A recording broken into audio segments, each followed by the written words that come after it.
Stop right there! You have exactly 24 hours to tear this cabin down. Excuse me. This is my land. Not anymore. You're violating HOA law. Funny, because I never joined your HOA. You'll regret saying that. Officer, arrest him! He's trespassing! Ma'am, this is his property. What is this? No way. And that concludes our formal presentation. We are confident this move will benefit the entire community. I'll now hand it over to Mr. Dar. Thank you. 3 days into building my dream cabin, she drove up in a white BMW and told me I had 24 hours to demolish everything. Victoria Ashworth, HOA president, designer business casual, clipboard, the kind of perfume that arrives 30 seconds before she does. This construction violates community covenants, she said, waving a cease and desist order and a bill for $2,500 in accumulated violations. Her eyes swept my work clothes and beat-up truck and calloused hands and filed me somewhere between irrelevant and inconvenient. My name is Marcus Brennan, 45 years old, divorced electrician. I inherited 5 acres of Colorado mountain land from my Uncle Silas, the family mystery, the hermit who disappeared into the mountains in 1980 and showed up at Christmas, smelling like wood smoke and diesel fuel. When his lawyer called saying I'd inherited his property, I figured Uncle Silas knew something the rest of us didn't. Standing on that land-breathing air that didn't taste like exhaust fumes, I felt hope for the first time in months. My daughter Emma needed to see her father building something worthwhile. So I cashed out my 401k and started building a modest cabin. Victoria showed up on day 3.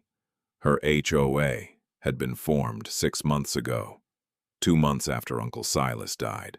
The boundaries were drawn like a perfect target around my property, including just 12 houses.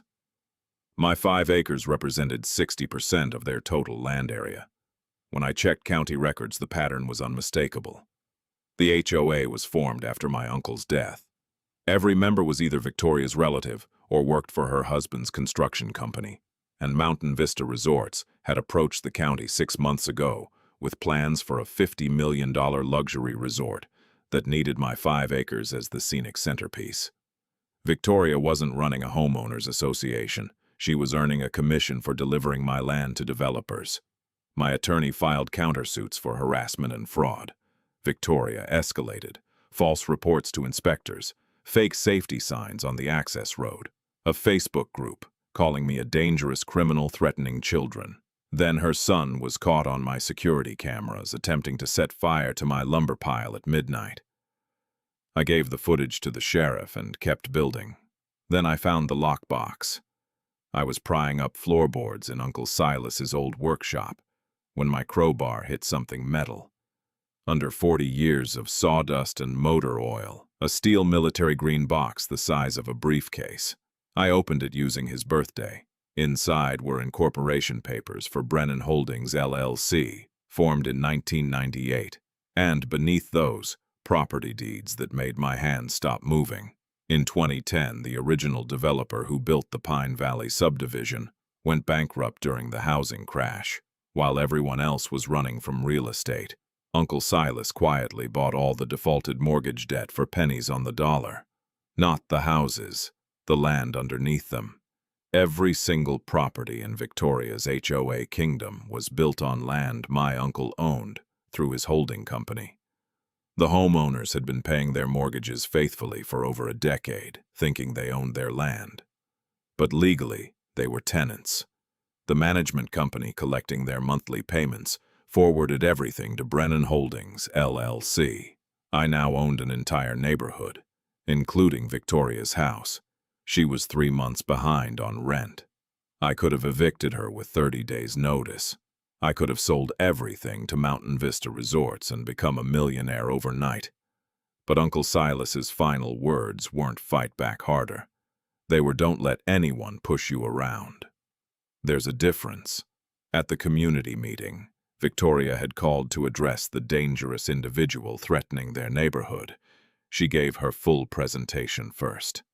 The slides, the charts, the resort opportunity that would benefit every family present if only this one problem could be removed.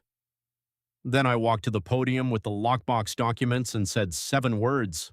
I'm the legal landlord of this neighborhood. The silence lasted. About 4 seconds before the room came apart. I spread the property deeds across the podium. Every deed, every rent payment record, every transfer from the management company to Brennan Holdings for 27 years. Victoria lunged for the documents. You can't do this. I've spent years building this community. You're also 3 months behind on your own rent, I said, which means I have legal grounds to evict you. Federal agents who had been building a wire fraud case on the HOA's $850,000 in missing assessment funds stepped forward as Victoria's screaming echoed off the community center walls. I'm not here for revenge, I told the room. I'm here to offer something better. Everyone who wasn't part of the harassment campaign, your rent just got cut in half, and we're going to build a real community. Victoria received 18 months federal prison and $150,000 in restitution order. I donated the resort development rights to the Colorado Conservation Trust. The wilderness around that cabin will stay wild for Emma's grandchildren to walk through. 3 months after the meeting, Emma arrived for a weekend visit, holding a scholarship letter from Colorado State. My admissions essay, she said, was about how my dad taught me that real strength isn't revenge. It's building something better from what corrupt people leave behind. I thought about Uncle Silas disappearing into these mountains for 40 years, keeping his secret, waiting for someone who would use it the right way. Don't let anyone push you around me, Joe. He wasn't talking about fighting back. He was talking about standing still long enough to find out what you actually own.